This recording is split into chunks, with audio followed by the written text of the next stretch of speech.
I put myself into games that I've played. Now wait, stop.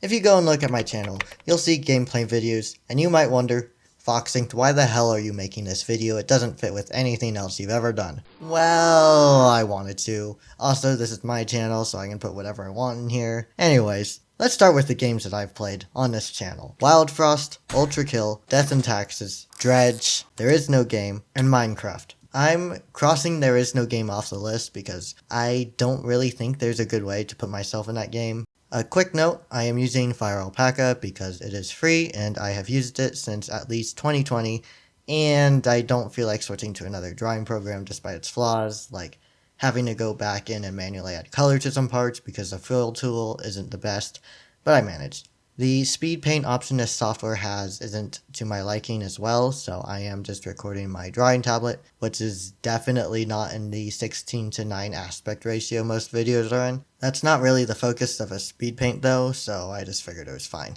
Anyways, let's start with Wildfrost. What's Wildfrost, you ask? Take on the elements in Wildfrost, a tactical roguelike deck builder, journey across a frozen tundra, collecting cards, trying up to vanish. It's a roguelike deck builder, and it's got a cute art style. So, anyways, I've already kind of drawn my Sona in the game, but also not really. It's more like I just drew myself in the Wildfrost art style, but not really in the game, if that makes sense. Not like a unit you'd expect to find in the game. And when I say Wildfrost art style, I mean Gazetteur's art style, who drew everything for the game. But this does mean that I am already really familiar with the art style used, mostly because I drew most of the cards for a mod, which I then completely forgot was a thing I did, but it was indeed a thing I did. Anyway, first, I need to design myself. My Sona / representation of myself is a ghost. A fox spirit ghost to be more specific, and if you really want to get into it, something of a Huli Jing, which is a Chinese fox spirit because I'm part Chinese, and I am also part Korean, but the Korean fox spirit, Kumiho, eats livers and seduces people, which is a lot more specific than just a general fox spirit, and I don't really want to eat livers or seduce people, so yeah. So in this game, there are shades. They are enemies, or if you play as a certain tribe, they can be allies. They appear as these kind of dark blob things that, as enemies, possess objects, and as allies, possess masks. Now, there aren't really ghosts, so I chose this instead. Also, my first Sona was actually just straight up a Wildfrost shade, so it felt appropriate to choose a shade rather than something like a gnome. So I started by getting references. Some ally units, most of them are enemies, and while doing this, I noticed that the color of the actual shade varies in hue, but they all fall onto this one section of the color picker.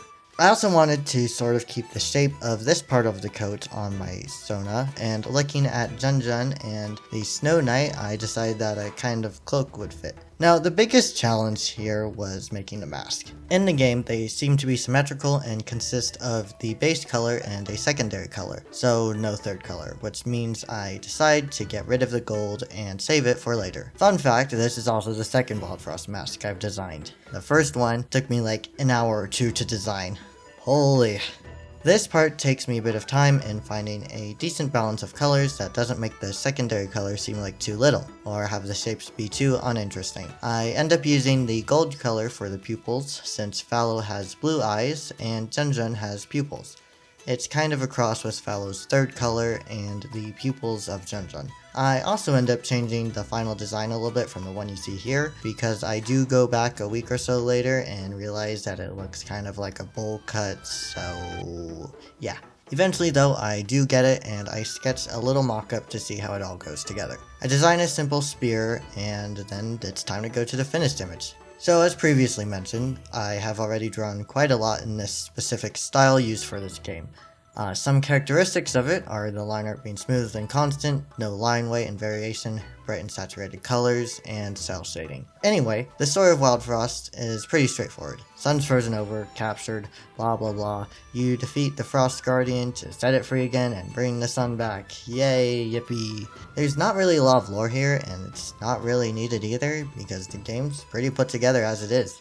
For the purposes of this video though, I did come up with something of a minimal story, and that is that this shade saw what the Shade Mancers were doing, and wanted to make a mask of his own instead of doing what the other other enemy shades were doing, which was possessing shells or skulls or whatever. So that's what he did, and now he exists. Whether as an enemy or ally to Snowdwell, which are the cards that you play as, is debatable. Gameplay wise, despite having more than 500 hours in the game, I have no idea what the abilities would be, besides that it's a shade.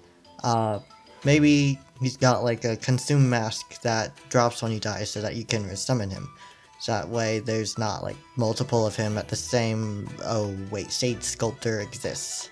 Never mind. Well, you get the idea. So here's the final design. And I'm actually able to kind of put it in the game because I've messed around with some Wildfrost modding code before. And by that I mean I copy-pasted the code from the modding repository in a Discord channel. It's pretty simple, but the shades have pretty simple designs, so I think it works. It looks a lot more like something that fits in the game rather than something simply drawn in the game's art style. Now, am I going to do anything with this? Absolutely not. I don't know a damn thing about coding, and I'm not motivated about it enough to learn. Anyways, next is Ultrakill. Very quick explanation of the plot for some understanding before I really go into it later. You're a robot. Everything on Earth is dead, except for other robots. Also, you run on blood instead of like gasoline or solar or whatever. Anyways, because everything is dead, you're also going to die. Because you run on blood, and there's no blood to go around. You need blood to live. Just like a human person. If you didn't have blood, you'd be dead. So you go down to hell, because hell has blood, because that's where all the dead people are. Also, there's like angels and demons and Christianity and Dante's Inferno, blah blah blah. So, looking at the game, I have about 4 directions I can go here. It could be a robot, an angel, a demon, or a husk. A husk is a dead person in hell, by the way. Don't worry about it. Keeping in mind the whole ghost thing, robot does not seem very appropriate. A husk is a, well, they look like humans without their skin to me, and honestly, I rather like my skin. Pass. Demons are cool, I guess, but their designs are very varied. Very varied. And I don't really know if I have a good starting point with that, especially given the pre-established image I already have of myself. Plus, they're made of stone, so that leaves angels. Yeah, f*** it, I guess I'm an angel now. To all the motherfuckers who said I'm going to hell, never mind, I'm cutting that joke. It doesn't actually work when I think about it. Also, a lot of the other categories, robot, demon, husk, they are enemies that show up multiple times, and I don't think I would be a demon or husk that shows up multiple times, because there are not multiple of me, and neither would I be one that's powerful enough to be a unique enemy of those categories either, if that makes sense. Angels, on the other hand, I can be more important than a random sniper, and less important than the others that show up. Now, let me tell you, this design took me so much time to figure out. Why? Let's start with this. There are only 3 angel designs in the game. Gabriel, Virtues, and this guy who fucking dies after showing up once. Now, I'm not gonna use the Virtues, so I'm down to 2 references as to what the angels might look like. One has a full 3D model. Great! Why are so many images of it 2 pixels tall? The other has a single image and it doesn't even show him properly. Well, f*** it, we ball. So let's start. First things first, both have gold and white colors. The council member gets the red in a mix. So the primary colors for their color schemes are gold, white, and possibly a third color. For Gabriel, I'd assume that's actually blue with its halo and wings. Does this mean the council members' own halo and wings are blue, or are they red? No idea. We don't see. But for the sake of keeping it to 3 colors, I will say they were red. Oh, but Foxtinct, the Virtues have blue wings, so surely they also have a purple core. The 3 colors that Virtues have are blue, purple, and gold. 3 colors. Second thing I noticed that is very obvious is that their faces are covered. Gabriel has a helmet, the council member has maybe a helmet, maybe a mask. It looks kind of like a mask to me though, so I'm going with mask. Third, both have armor. Gabriel's impractical, but still pretty full armor. Council member, not as much. He only has a chest plate, arm coverings, lower leg coverings, as opposed to full leg coverings and shoulder armor. Well, kind of.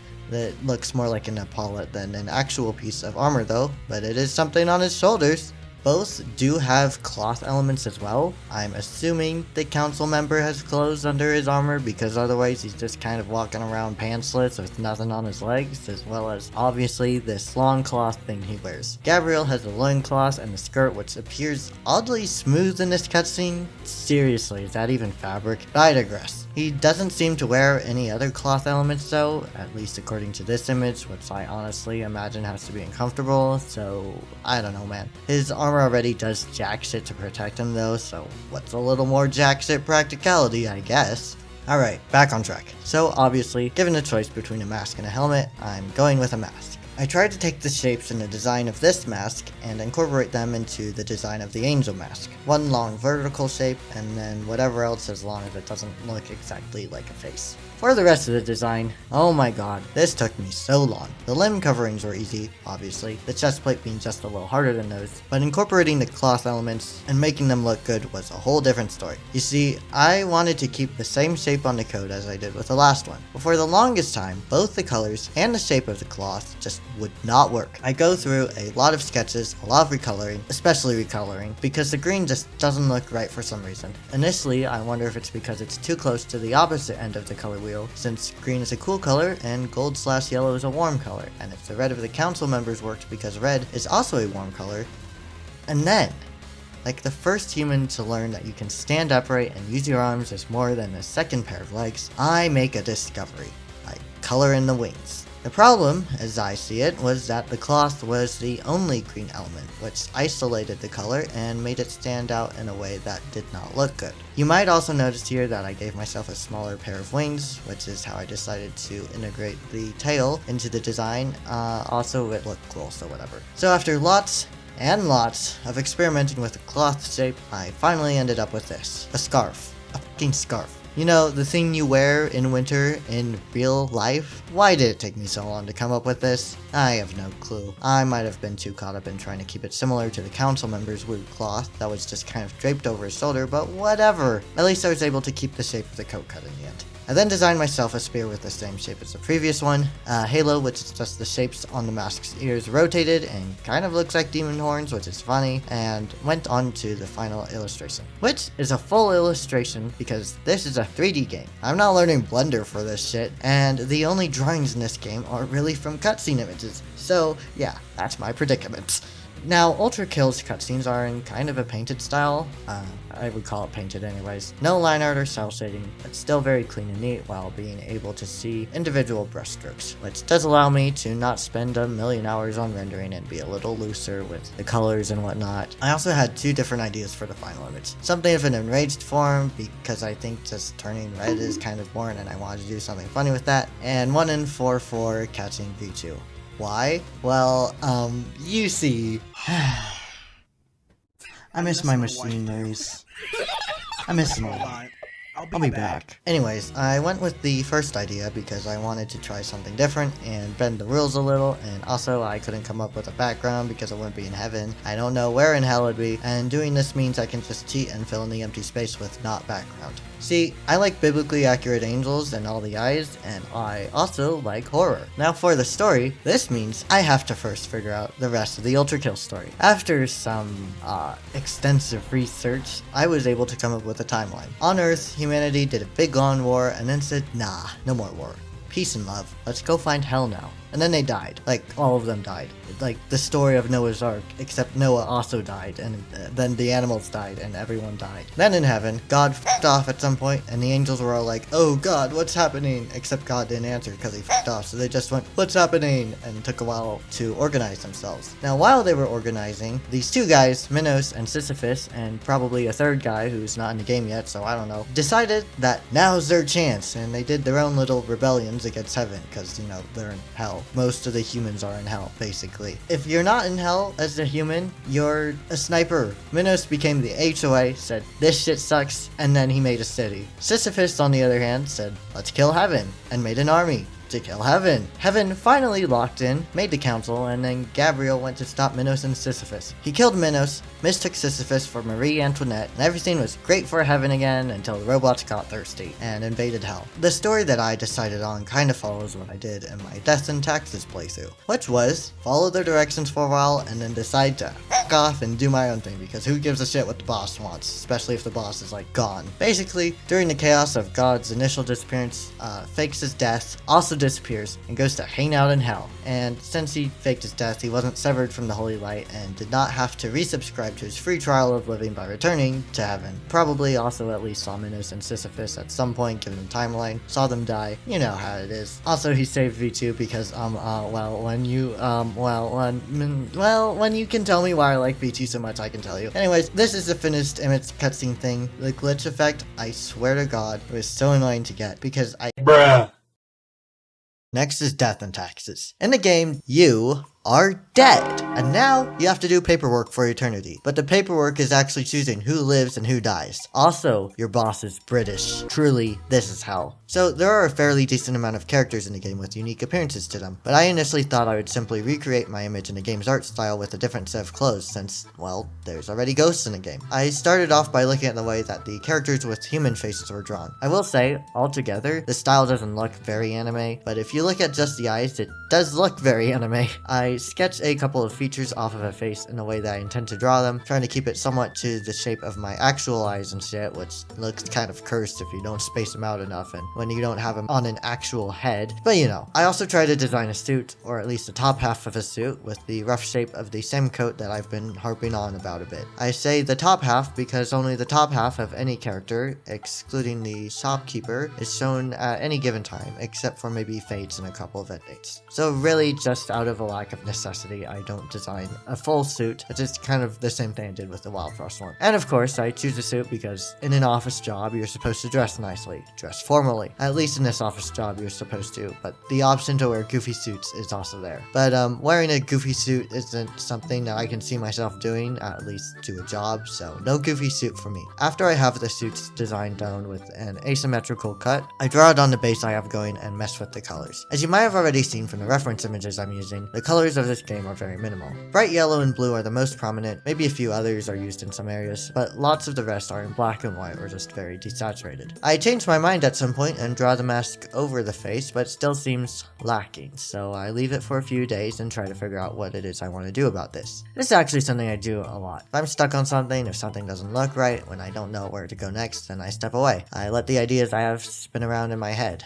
I write them down, draw them down if I need, let them sit. I often draw a thumbnail sketch of an image I want and then don't do anything with it for a while. It helps me have a more concrete idea of what I want to draw or create or conceptualize before I actually sit down and really start working on it. And then, even during the process, when I've stepped away to do something else, I'll still think about it. What do I want to do with the colors? What about the lighting? Planning things out is always helpful, basically. So I sleep and ponder on it, and then I realize I should probably keep the mask as something of a constant through all of these designs, but I have not kept the mask the same shape or design exactly in the last two. So why should I do that here? Eventually, I end up modeling the shape after a fox skull. There are a lot of skulls in the game, and with the character customization option of the Calavera, there's a person wearing a skull or skull mask. So I can have the mask be worn while still following the general skull theme with the way I do this one. I adjust the design accordingly, add the glowing blue eyes that the ghost characters have, and start on the final image. So looking at the sprites, I see that the line art may or may not be done with a little bit of texture. I say may or may not because it's hard to tell with some of the resolutions I'm able to find, excluding my own screenshots. As previously mentioned, the colors are mostly hues of gray, with the exceptions of bright blue, yellow, and another accent color, red, pink, whatever. For shading, it's not exactly cel shading, but not as soft as if it was fully blended either. So I use a softer brush for those, but I don't really blend them in either. There's also something of a paper texture overlay in some parts of the sprites, which helps prevent the parts with a single flat color from looking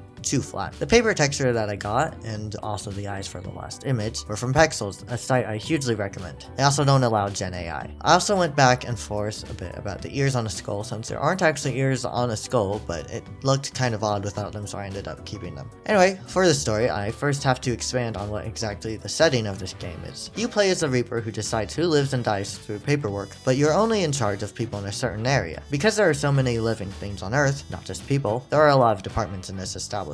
There are departments for plants, departments for pets, departments for basically anything that lives, which means there are also a lot of Reapers in this system. Also, make sure you spare Markiplier. Now the big boss, Fate, as mentioned by other characters, is not actually someone that most of them see, much less speak to. As a player character, you're actually unique in that you have to report back to him almost every day for some reason. This means for most of the other Reapers in this place, their work is either overseen by someone not as important as Fate, or they get their reprimands in some indirect and impersonal way. And it's like that for the entirety of their existence, which is presumably forever. So what I came up for this Reaper is that, given his perceived insignificance with the rest of the Reapers and that he's been here for a damn long time, he likes to see what he can get away with. A few less deaths than required here, sometimes a few more there. Not enough to get him in any permanent trouble, but enough that he's learned how to bend the rules and whatnot. So here's a final fake screenshot. I had to finish my second playthrough of the game to grab the actual screenshot. Each sprite has an idle and a hover image, so I did the same here, making the idle one even less saturated and darkened as well. If you don't look too closely, I think it looks fine, and honestly, I'm happy with it. Next is Dredge. In Dredge, you go fishing. Nothing is wrong. You sell the fish. Nothing is wrong. You get better equipment. Nothing is wrong. Nothing is wrong. I dare say that this design took me the longest. Not in terms of drawing it, but in being able to come up with what I wanted to do. I spent weeks thinking about it, not sure where to go with it. Also, the art style intimidated me a little. See, every character in the game has a role. The mayor, the fishmonger, the traveling merchant, the whaler, the researcher, the traveling merchant, the antiquist, the traveling merchant, the hooded figures, the traveling merchant. Did I mention the traveling merchant? Anyways, this means that I can't just go, oh, I'll be this category of something, because every individual is their own category. There's not teams of gnomes or robots or corporate office workers that all have a rough, similar purpose to jump off with. I had to think about what the theme of this design would be without a solid starting point, which, on the plus side, does mean that when I did get the idea, it didn't take me very long to get it down into a drawing, because it was already there in my head. So here's what I did. Raincoat. Again, that same asymmetrical cut with the golden clips. Honestly, out of all the designs, I think that this one looks the most like the original. It's got a longer coat, unlike a cloak or a scarf or just a suit jacket, the same pants and the same boots. The biggest difference here is that I am flesh and blood and not a ghost. Definitely. Probably. Maybe. I look like I'm alive anyways, but am I? Also, the mask was cut down to a half mask, kind of like a masquerade one, and there's no fox ears on it. I didn't think that part really had a place in this game, given its Lovecraftian nature. I considered just having the rest of the face obscured in shadow at some point, similar to the hooded figures, mostly because doing even just the lower part of the face in the art style was scary, but I decided against it. I also gave myself a harpoon, which is something that directly correlates with the story that I came up with. As well as that, I ended up studying the art style here a bit so that I didn't just jump straight into the finished image without knowing what exactly it was. With the previous ones, I was already familiar with the Wildfrost style. The Ultrakill cutscene style, while maybe intimidating for being a full image, was still a rendering style that wasn't too hard to replicate. It didn't have any special tricks or unique features that would require me to pay extra attention to it. The same went for Death and Taxes as well, with just a bit of cross-hatching added to the line art layer and a paper texture. But this one, well, you can see it yourself and know that it is very much unique, and not something that I honestly expect a lot of people to be familiar with. So with the design done, very quickly might I add, I go to the final image. I noticed that, aside from being lineless, or using implied lines instead of actual lines, there are a lot of geometric shapes in this art style. Rectangles, triangles, circles, shapes that don't occur in the natural world. Other than that though, the usual things apply. Shadows where light doesn't hit, highlights where light might directly hit, or on shiny surfaces, things you would expect. The shapes also aren't contained in their own colors, and by that I mean the darkest part of the shadow isn't confined to the shadow area itself, but might poke out into the base color instead. I found this interesting, as it does add visual interest to the colors with the additional contrast it brings. I think, anyways. I could be saying all the wrong words for this. I'm not an art teacher. So, the story for this one. I was always going to scrap the ghost aspect from this one. It didn't feel like it fit with the Eldritch Horror theme that this game had going on. Werewolves, vampires, ghosts, those are all supernatural category sorts of things, but far from the same vibe of ancient gods and tomes with unbearable knowledge that drives you mad. Originally, I was thinking that maybe I'd be another fisherman, but that seemed, well, it would have just been me, alive and fishing, and how would I even incorporate a mask into that idea if I'm keeping the mask as a constant? As you might be able to tell, I enjoy drawing, so maybe I could be a painter? But there's already a guy called the painter. The painter's assistant? Well, what use would that be? The painter's the guy who paints the boat, man. What else could I do? So after a good week or two, or maybe even 3 or 4, I lost count. The concept for this video started so long ago, I don't know. I came up with the idea. You see, this is the serpent. I started calling him John at some point, so that when I bitch about him, I can complain about John instead of a nameless fish. And with the amount of times that he tormented me in the game, I thought it'd be funny to incorporate that into the idea. Now, within the game, there's also an airman. He's stranded in an area with things called the Mind Suckers, which he ends up killing with your assistance, thus getting rid of them for the rest of that save file. This is the only area in the base game that lets you completely annihilate a danger. John? Can't. The fake boat? Can't. This giant tentacle squid thing? Only temporarily. The blind mother? Definitely not. But the airman introduced the idea of a character that antagonizes your antagonizers. Let me ask you a question. Do you read your horoscope? I don't. In fact, I don't even know what mine is called except that it's the one with fish in it. I bring this up though because horoscopes are named after constellations, and there is one in particular called Scorpio. It and the constellation Orion, haha, like my friend, are locked in a perpetual chase. Orion hunts, but will always run from Scorpio because it is what killed him. They are both constellations, engraved in the sky, and neither will ever die. Scorpio will never catch Orion, and Orion will never be free of Scorpio. So you may see where this is going. In the game, there are, well, weird people. Clearly affected, or maybe even a part of the strange things happening in the game. Why not use that? I thought, so I did. My idea was, there's a hunter, and he absolutely hates John. Let me tell you how much he hates this guy.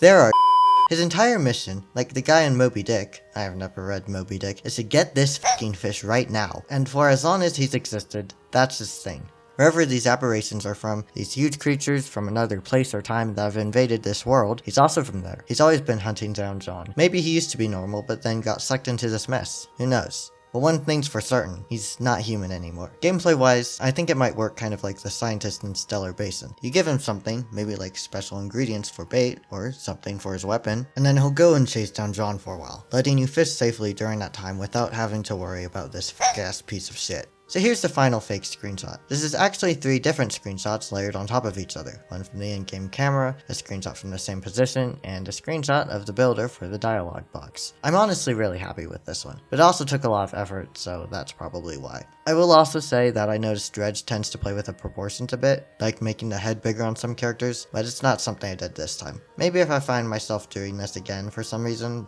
I will do that, but not this time. Anyways, next is Minecraft. Wait a second.